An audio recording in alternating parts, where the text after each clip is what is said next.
In terms of the opportunity to grow, what's the kind of headroom for growth that you see in each of these businesses?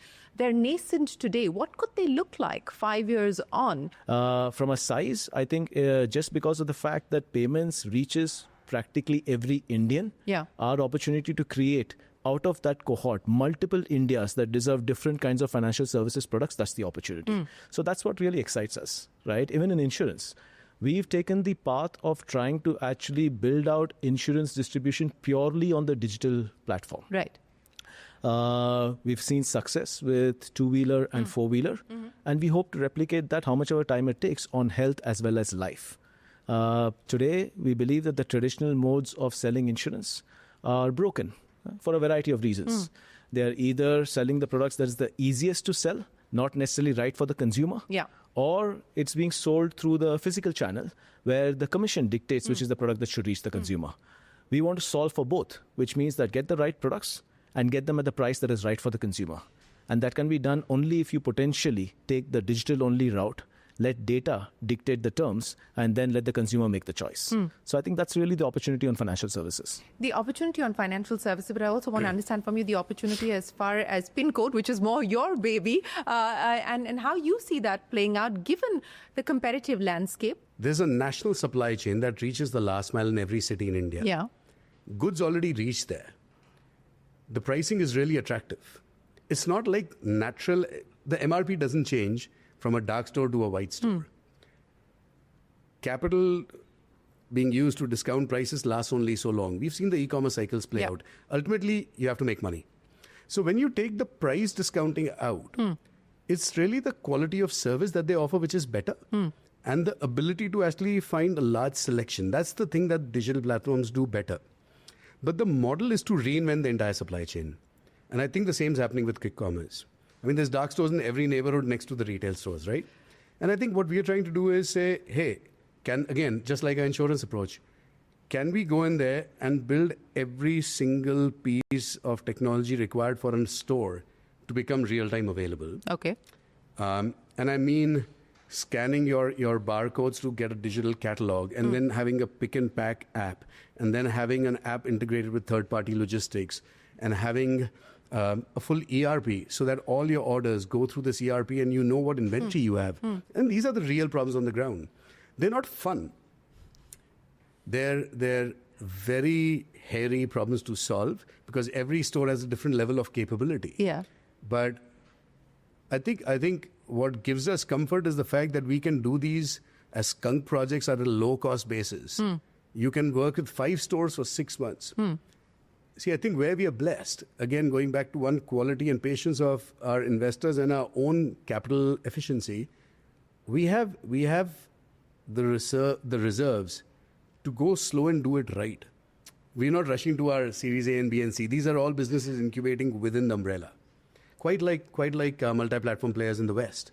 But this is not a skunk project for you. Oh, no. I'm just saying that each of these experiments of trying to integrate a pharmacy store or a network of pharmacy stores in one PIN code in Bangalore, while I'm separately actually experimenting with, say, Florist in Pune, I can run multiple experiments on the cheap. That's part of the reason, I think, why we're very excited about things like PIN code or in this. I mean, you don't have to start with a winning hand, but as long as the market's large enough and you have time, you either need time or capital, right? We look at all the building blocks that it takes to build a business. We evaluate whether the IP that we have already created or the data that we have plays an important role or not. That becomes a decision to enter a business. Because that's our right to play. Right to win comes in from how we execute, but the right to play comes in from whether we have the building blocks to be able to enter a new business, even if we are entering late. And then we actually say that, do all of these add up to value for both the consumer as well as the partner that we're bringing on board? If those questions are answered, I don't think we really let market or time, in most cases, dictate when we actually launch and when we amplify. I think there's learnings from the sort of conventional family business houses or the big ones, right? If you see good ones or the good ones. Okay. I mean, if I see the Tata's empire, or I see the Birlas or the Ambanis, or more recently the Adanis and the Mahindras, they play across so many sectors. I don't even mean verticals, like sectors, right? They all started with one that started making money, then built the second, and so on. But I think they all also have a common infrastructure. They have common corporate services. They have things that every new business can take for granted. Your starting point is also further along. It's not like PIN code is starting zero base. It's not like Indus or lending or insurance is starting zero base. The building we are in is available. The cafeteria is there. All of the HR and finance and other functions are around. So if PhonePe is 10,000 employees, there's the standalone PhonePe payments business would have needed, say, 1,000 people in the corporate functions. The incremental cost of 5 other business projects, maybe just another 100 or 200 on top. So the cost of incubating new platforms is also lower. Where it spirals out of control, if we decided to say, play the quick commerce game right now, I'm seeing the cash burn happening in the market. If we decided to play the quick commerce game with the cash discounting coming into play, then there's no end to it, because then you're going after market share. You're not necessarily... So you draw the line there. I think we've only once, and for a period of about 18 to 24 months, fought that battle. I think we got seduced into it somewhere around 2018 in payments. This is when Google and Paytm and Amazon Pay and others, everyone was going ballistic with cashback. We entered, and I think hard date, December 31st, 2019, we just said we are done. Cold turkey. We had we literally, like, we was burning $10 million a month. And we spoke to our board and said, we're going to test the metal of our product. We just went literally cold turkey, like just stop on the first. The partners were upset because we were fueling cashback for the ecosystem as an industry. Yeah. The entire industry was spending. I'm seeing that cycle still repeating out. In quick commerce. In payments In today. payments. I mean, now it's the new players who are doing it, right? The Navis, the Super Moneys, the Creds. The new players are doing it. There was a phase where Paytm and us and Google Pay did it. There's a phase where the wallets did it. So we did. I'd be a hypocrite to say we didn't play that game. We played it for the first platform we were setting up. Luckily, as Rahul mentioned, in lending, you don't have to discount. It's a category that always makes money if you play it right. Same with insurance, same with broking. So financial services anyway, luckily you don't have to burn cash. Commerce, you could theoretically burn cash. I've seen it now for a while.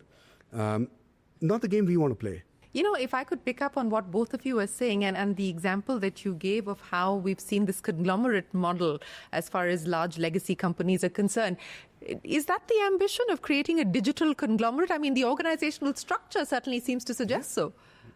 I mean, I think one thing that both of us and a third co-founder, Boris, and we are very clear about, when we started PhonePe, this was not our first gig together. This is a second or third stint together, and we're old entrepreneurs. So we said, we want to build a legacy company. We don't want to be valuation chasers. We want to be legacy chasers. In that, like, we want to create an institution that outlasts us. Multi-generational is not a word you hear in the consumer tech space. No, you don't.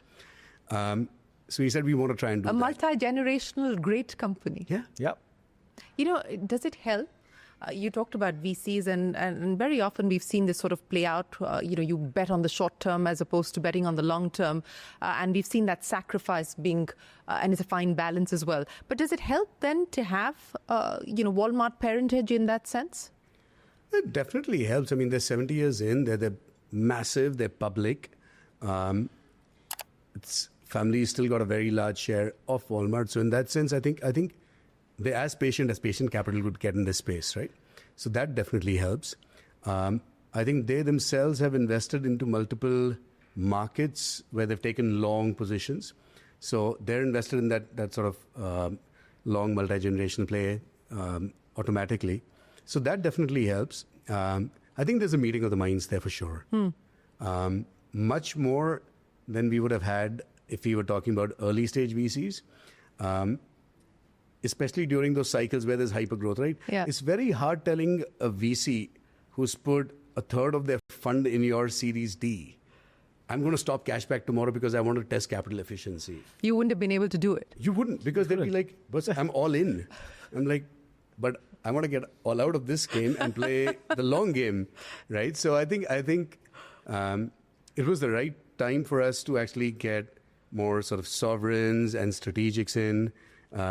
We have Microsoft on the cap table. We do a lot of work with them. Qatar, Tencent, GA more recently. TVS. I think all of them are very, very patient.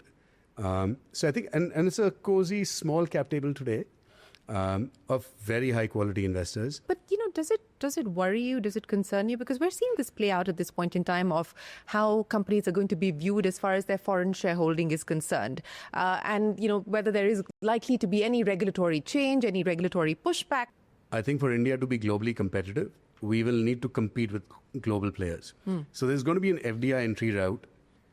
Now the question is, am I competing with Google and Amazon and WhatsApp only, or is capital coming in? I don't think you can have one without the other. So I think we'll have to make a choice as a market. Do we become insular or do we compete? And I think for the last 15, 20 years, they've chosen the path of compete. Yeah. So to that end, I think this is irreversible, and I think we're better off for it as a market. I think the only limited concern that I have, obviously, I mean, not an ostrich, just looking at the world, I think there's a global trend against globalization right now. Yes. And I think that's the only one that I'm a little worried about. But I'm an optimist. I think this is cyclical. I think once people have met across borders, across shores or whatever, I don't think you get enough of each other. So I think the market will keep opening up from here.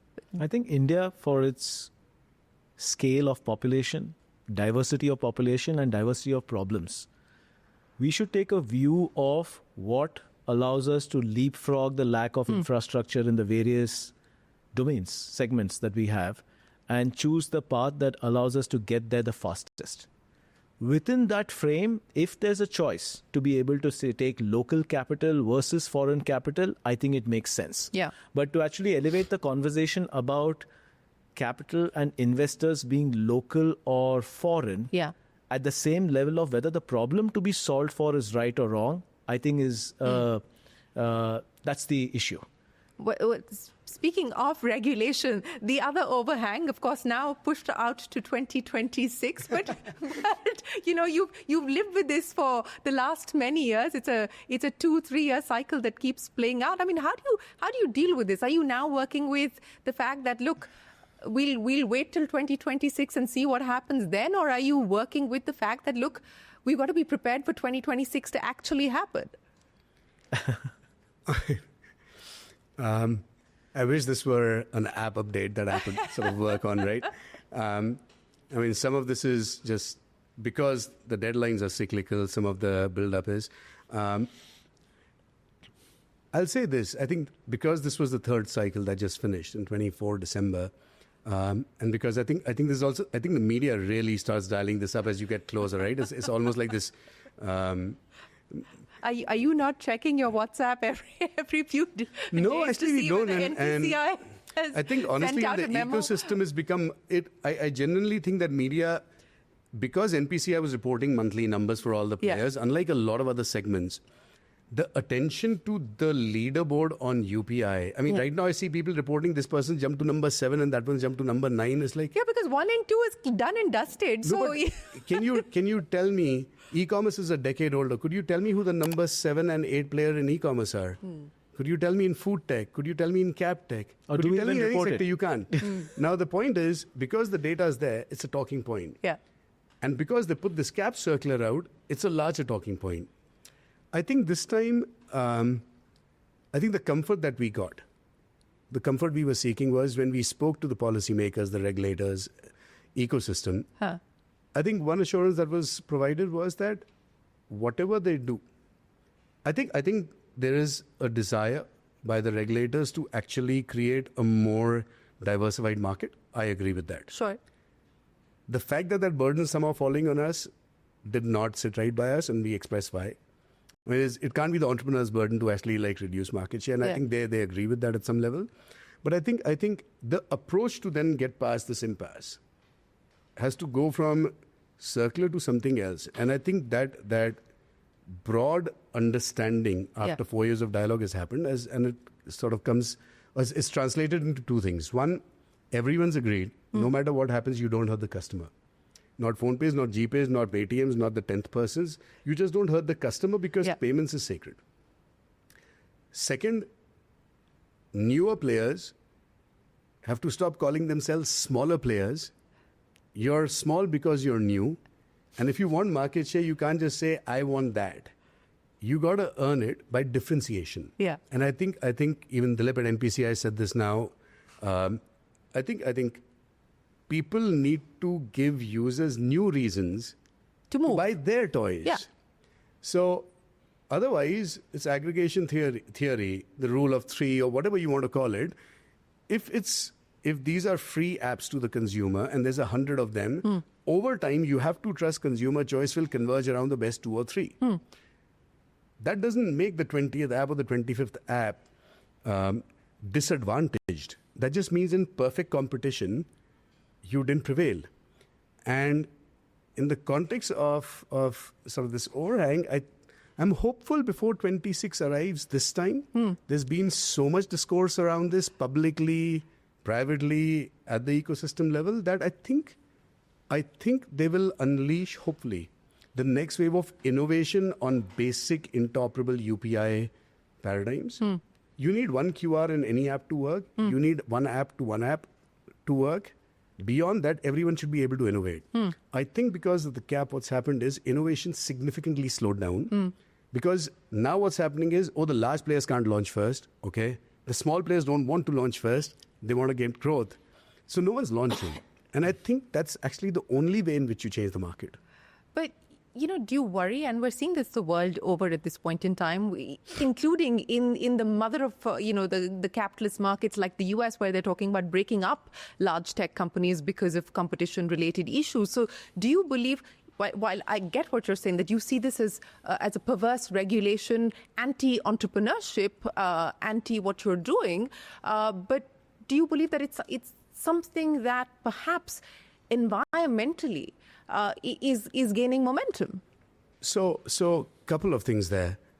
I actually don't think it's perverse regulation. I understand the intent. Yeah. I think the approach needs more thought. In the West, particularly in the West, nobody is going and saying ChatGPT should not have a lion's share of AI or Gemini can't, as long as neither of them does something to prevent the other's usage.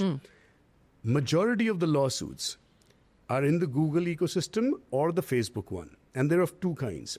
Facebook is staring at regulation, or not regulation, I think activism around the fact that they bought out pretty much all their principal theoretical competitors. Yeah. Right? So they have every major social network in their stable.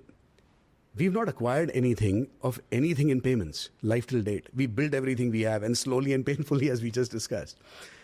So that argument here doesn't hold. We've not muscled anyone out using capital. Yeah. And the Google argument, which is now playing out in 50 states and they're paying penalties left, right, and center, again had to do with abuse of monopoly, not monopoly. India had a monopoly, anti-monopoly law. We removed that in law and took a position that abuse of monopoly needs to be demonstrated, and that lies with CCI. Yeah. Because if you don't remove that, you remove any incentive for anyone to innovate.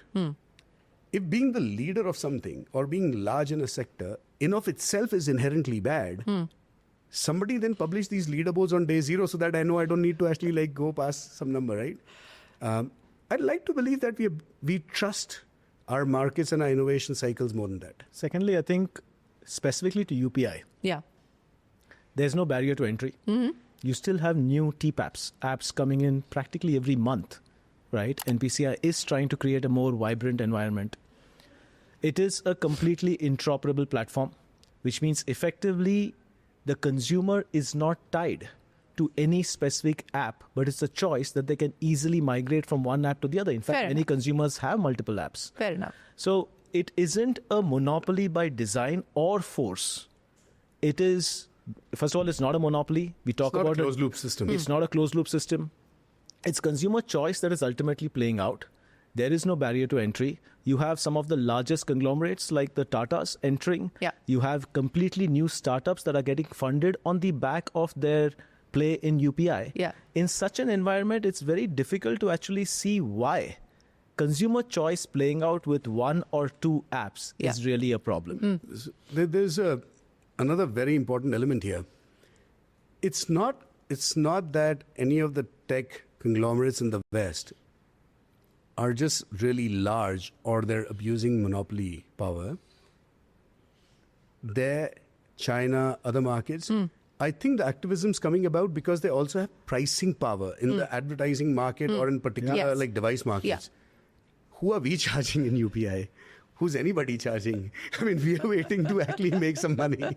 So I think that like to charge that's a little. central. But that's gone That's all cold, the- right? That discussion has gone cold. I know, but I'm just saying, if the entire industry is saying we need a direct monetization vehicle, clearly the problem is not that we are sort of price gouging. PhonePe is free, GPay is free, the 10th app is free, the 50th app is free. They're all free. How many do we have, by the way, as of today? I don't track these, but I know that it's well over 30 at this point. I mean, last I checked, there's more. There's more. More.